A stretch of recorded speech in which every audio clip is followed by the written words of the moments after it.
I'm Lukas Andriukaitis, and I work as an Associate Director at the Atlantic Council's Digital Forensic Research Lab. Today I'm here with Baiba Braže, Assistant Secretary General at NATO for Public Diplomacy, for an exclusive interview, part of our coffee break series. Welcome, Ms. Braže. Good afternoon. Good to see you. So let's start. It goes without saying that 2020 has been a challenging year for everyone who's working on disinformation topics.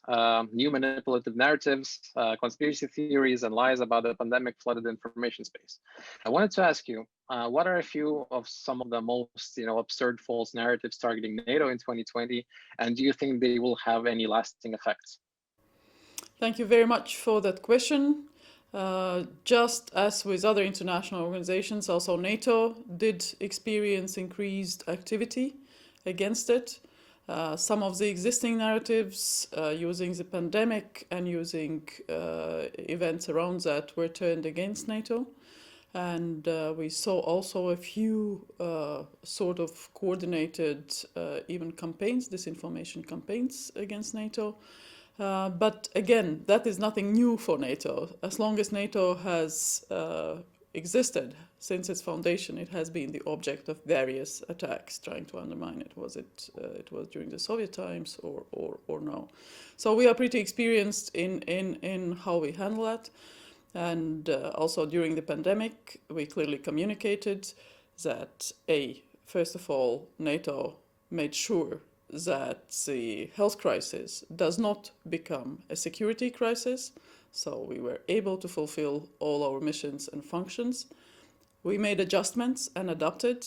So we did discontinue some of the exercises or cut down in size, and we clearly communicated about it.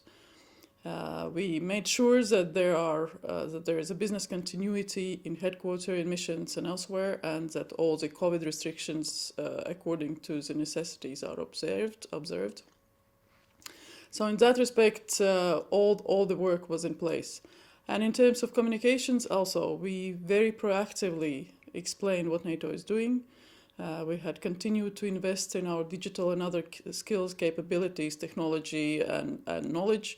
So we were able to use that, and we had already adapted to the digital age. We made sure that Secretary General was able to continue to speak to international community. So there were many international events that we did online, including you will have heard about NATO 2030 and preparing NATO for the future to be more strong politically, militarily, and also more with a global approach. We worked very strongly with our counterparts in the EU, UN, other international organizations. And our communications, as always, were fact-based, proactive, and targeted according to the need. Your first deployment, EFP troops in the Baltic states and Poland became quite a prime target of the Kremlin spread disinformation. How is NATO dealing with these challenges, and did you register any changes in the strategies that the Kremlin or other anti-NATO actors are trying to play in this regard? We work on the basis of understand and engage model, which means that we monitor information environment regularly and try to understand what is happening and how we are influenced. So indeed, we saw that some of the existing anti-NATO narratives were turned around the pandemic. And there was even an effort for a sort of campaign against NATO, which was unique. It was targeted at the EFP in Lithuania. And it was a use of a fake letter supposedly signed by Secretary General of NATO that suddenly appeared and announced cuts of troop numbers in Lithuania. What worked was actual very local and fast reaction by our Lithuanian allies. They debunked it quickly, efficiently, and these news indeed were right away picked up also by other news and media outlets.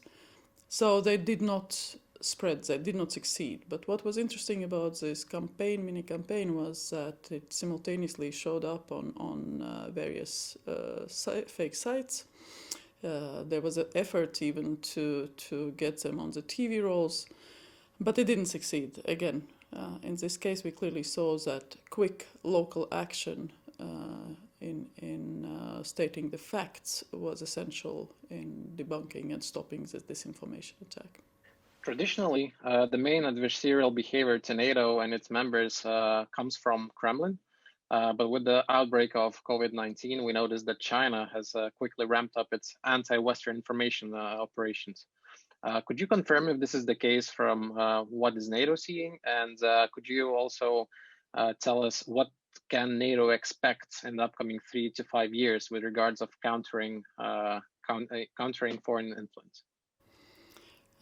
For NATO, China is not an adversary. China, of course, presents challenges, it presents opportunities. We see certain developments and certain work that China has been doing, including that it currently has the second biggest defense budget in the world. So together with allies, we are analyzing and trying to understand what these developments mean for all of us.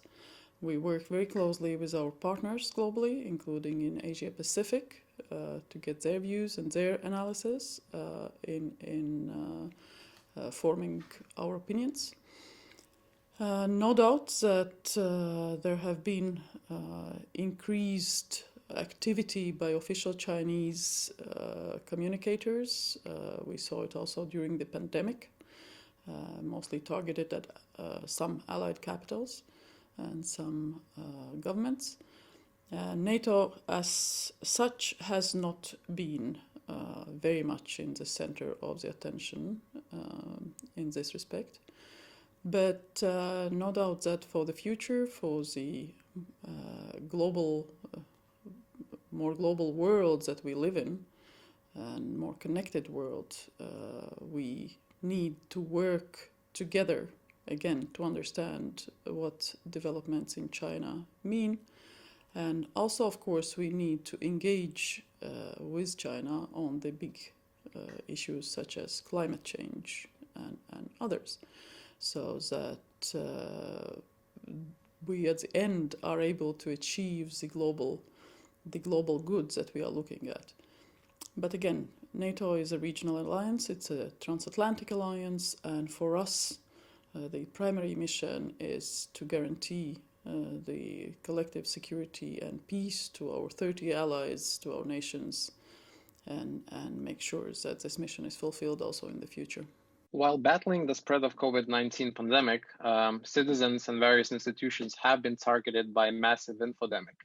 Cyber attacks, both state-sponsored and non-state-sponsored, phishing emails, scams, and other criminal behavior.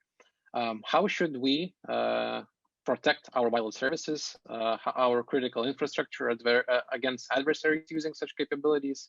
And has NATO made any recent progress in this regard, and how?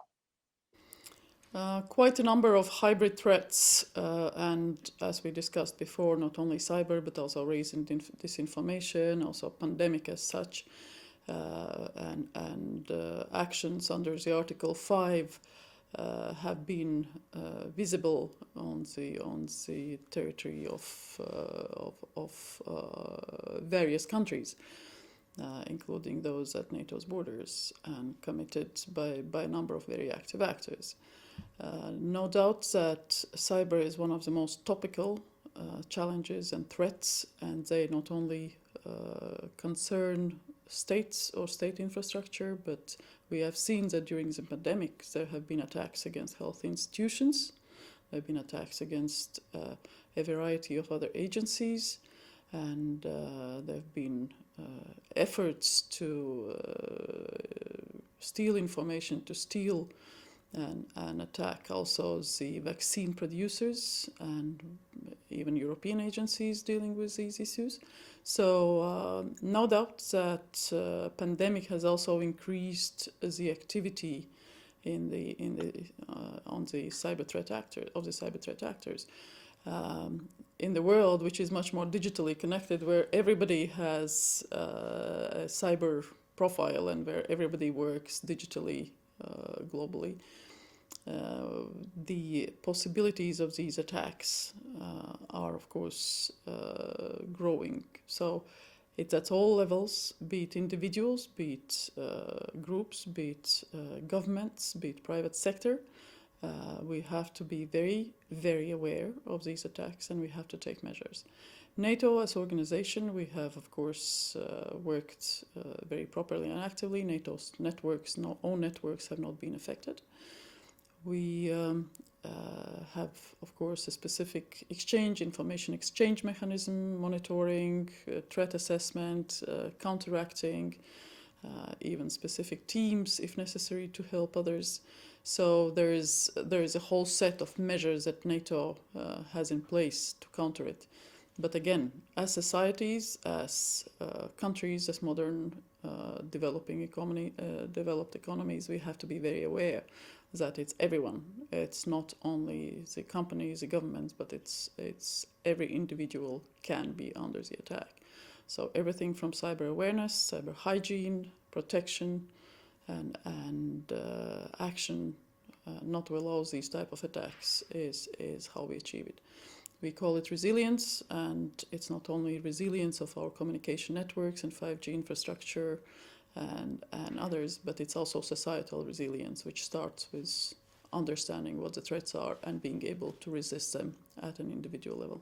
And this brings us to the end of our interview. I would like to thank you very much, Assistant Secretary General Braže, for your very interesting answers and for a great talk that we had today. And I would like to wish you a good day. Thank you very much for having me, and thank you for the good work that DFR Lab is doing. You are one of those who actually help to counter disinformation, and I believe in organizations and civil society organizations, academic organizations playing a very important role also in the future in getting the truth and raising societal resilience in all countries. Thank you for your kind words. Thank you. Bye-bye.